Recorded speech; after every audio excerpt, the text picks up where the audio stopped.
Right now, I am with Staff Sergeant Patrick Kutschbach. He enlisted in the Army, and he was a Green Beret. He was in Special Forces. He was 25 years old when he was killed in action in Afghanistan during the global war on terrorism. He died, well, he was born, let's just start from the beginning. Patrick was born December 1st, 1981, and he died, he was killed in action, November 10th, 2007. And since this is a fairly recent veteran, the grave is beautifully memorialized, and there are probably more than likely a lot of people that pay respects and visit this man's grave, and it's good to see that. His parents probably visit him, his siblings, friends, etc. But it is a touching testament to see on Memorial Day weekend that, you know, these guys still have people coming to visit, because a lot of the World War II guys and Civil War guys like that from years ago, they don't have anybody anymore that really cares.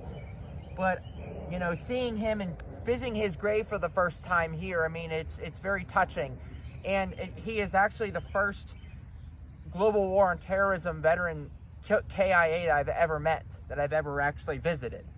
So it is such an honor to actually find him and visit him on Memorial Day weekend, because this conflict, the global war on terrorism, has so much significance with my life, because this is the conflict that I grew up in. I was born a couple years before 9/11, so growing up in this global war on terrorism era, in this post 9/11 era, I have so much connection to this conflict and to these veterans that fought in the Middle East when I was growing up in elementary, middle school, and high school. I had so much I witnessed so much footage, so many stories, that it is such an honor and a privilege to be able to visit him and to be able to share his story and just to present him on this weekend, because and also it's also touching because me and him are fairly the same age. We're pretty close, and it's amazing that I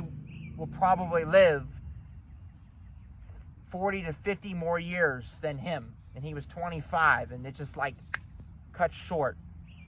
It's sad, but it's what happens, and he signed up for it. He gave his life for this country, for this flag, and I'm so glad I'm here to thank him and to pay respects to this man for what he did for not only us, but future generations, to live in a peaceful world without terrorism, God willing.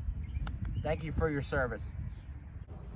Ironically, right behind Patrick Kutschbach that died in Afghanistan, I'm with Russell A. Kurtz, Sergeant, United States Army.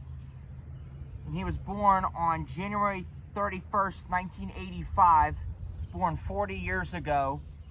And he was killed in action on February 11th, 2007 in Operation Iraqi Freedom. And reading a wee bit about his biography and his life before he was killed in action, and by the way, he was 22 years old. He graduated from Bethel Park High School, and he enlisted right before or during graduation, or right after. So basically, graduated, boom, he's going into the Army.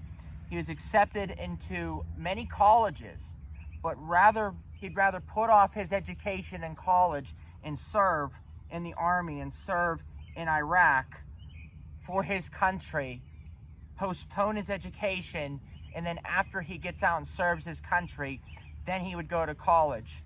That right there is honorable, and I respect that, because that's what I wanted to do, but I never had the chance. But he sacrificed his life for us, like Patrick up there in the Middle East during the global war on terrorism. And I am so honored and glad to be here on Memorial Day weekend, because just like Patrick, just like the Urbuses, just like Russell here, this is what Memorial Day weekend is about. So I'm very glad that I'm here right now with another global war on terrorism veteran, and I'm able to tell his story because he's 22 years old. You know, that's honestly what this weekend is about.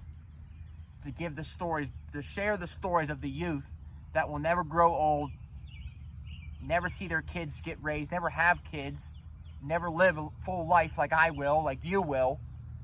This is what this weekend is about, right here. Thank you for your service.